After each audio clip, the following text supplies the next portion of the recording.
उतार देऊ ल भन देवी कहाँ छ देवीको कुरा नगर देवी कहिले पनि फर्केर आउँदिन बुझिस यदि देवी फर्केर आउँदिन भने राकेश पनि फर्केर आउँदैन अब तिमीहरूले माया मार्दै हुन्छ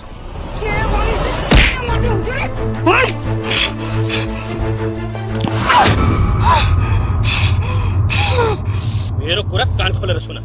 यदि तिमीहरूले राकेशलाई जिउँदो चाहन्छौ भने देवी कहाँ छ भन जेसुकै गर तर देवी कहाँ छ भन्ने कुरा हामी भन्दैनौँ त्यसो भनेर हुँदैन दिदी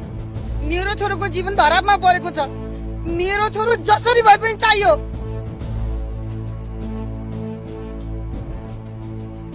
पहिला राकेश कहाँ छ भनेर भन् अनि बल्ल देवी कहाँ छ भनेर भन्ने छु मैले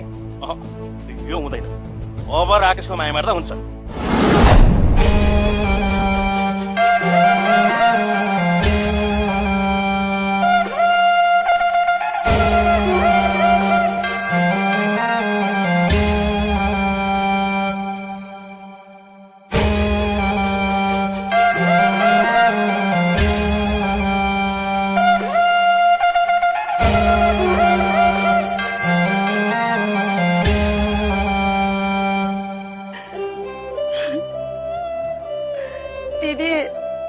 तनाव भयो